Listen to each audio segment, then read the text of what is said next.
Hello everyone, welcome back.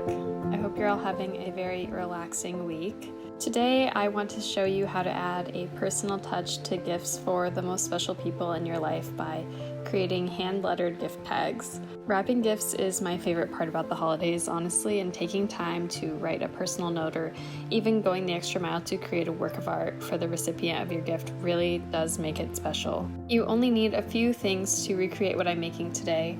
I used a combination of watercolor paints, fine liners, chalk markers, but most of the designs can be recreated using whatever art supplies you keep around your house. If you see anything that I'm using that you're interested in grabbing for yourself, I'll provide links to all the materials in the description box down below this video. I would recommend getting some plain white gift tags from the store. These come in various sizes, or if you're a real go-getter like me, you can actually cut them yourself using a Cricut. For the first design, I'm going in with some gold Ecoline watercolor pigment. I'm just using a small brush and diluting it with some water to help it flow better on the paper. For the design, I am creating the silhouette of an evergreen tree using this small paintbrush. I'm really going into detail and making sure all of the individual branches are visible. What I really like about this pigment is that you can really customize how opaque you want it to be, just depending on how much water you add. And I just really love how the variance really gives it that watercolor look. Once that dried, I just went in with a simple brush pen and added the to and from labels, as well as a border around the outside of the card.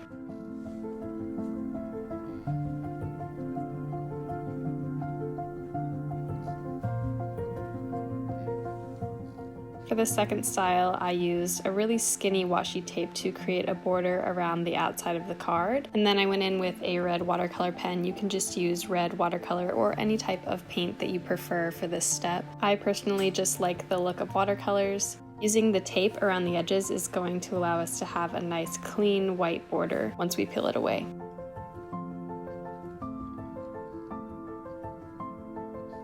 Then once everything is dry and you've peeled back the tape, you can add any type of design you'd like on top with a black marker or fine liner. The brush pen I'm using here is actually a real brush pen, meaning the hairs are kind of like a paintbrush and less like a felt tip brush pen. I really like this because it gives a lot of variance in the lettering and it makes it look a little bit more handmade. For this third style, I'm actually going in and drawing in a pencil outline before going in with my marker. I've really been trying to branch out in the different styles of lettering that I'm choosing. This one uses kind of a combination of faux calligraphy and that bouncy effect. I think there's a little bit of fun in making things messy on purpose. And if you feel like the card still looks a little bit empty after you add in your lettering, you can always just go around and add accents around it to kind of frame it in. And of course, drop shadows always help too.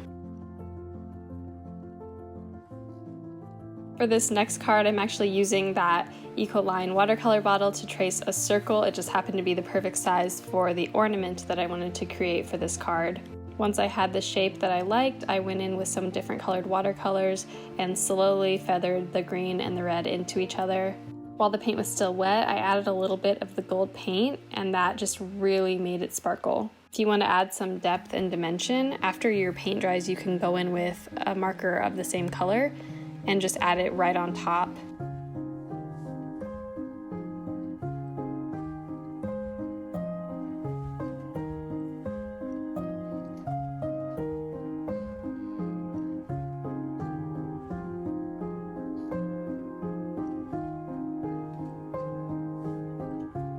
After using a black fine liner for some finishing touches, I went in and did a little bit of lettering below the ornament to finish this one off.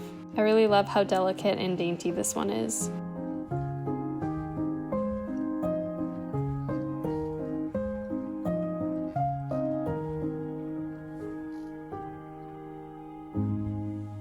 For this next tag, I wanted to create sort of a chalkboard base, so I used some matte black acrylic paint.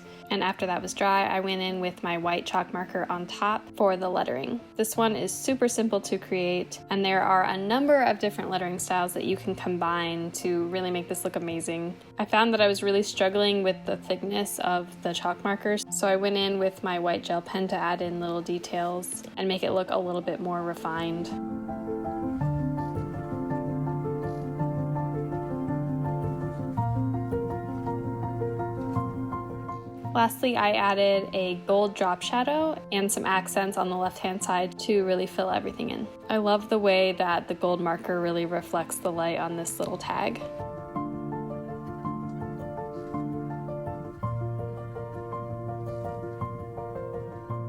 For this last tag, I'm actually doing some lettering with a masking fluid bottle. I love this brand because the fine point really allows you to get really precise letters. And while I did speed up this clip, it was actually really easy to create this look, just as if I was writing with some sort of a pen. And once that dried, I went in on top with a green watercolor. The magical part of masking fluid is when you get to peel it away and see the white paper that it's left behind. I really have been loving the use of negative space in my art lately, and I think this tag is like a perfect representation of that. If you don't really see enough definition in your lettering, just by using the masking fluid, you can go in with a black fine liner and add a small drop shadow behind the letters, and that will help them stand out just a little bit more.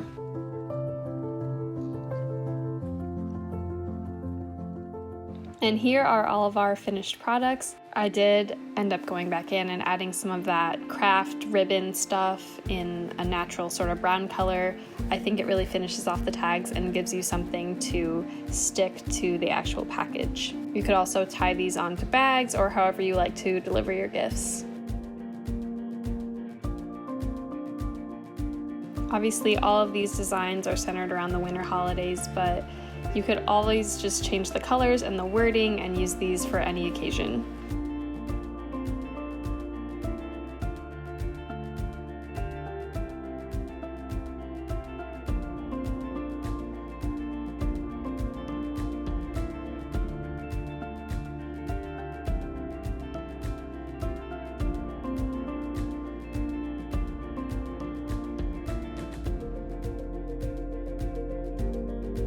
I hope this video gave you guys some inspiration. I really appreciate all of your support, and I will see you guys again very soon in another video.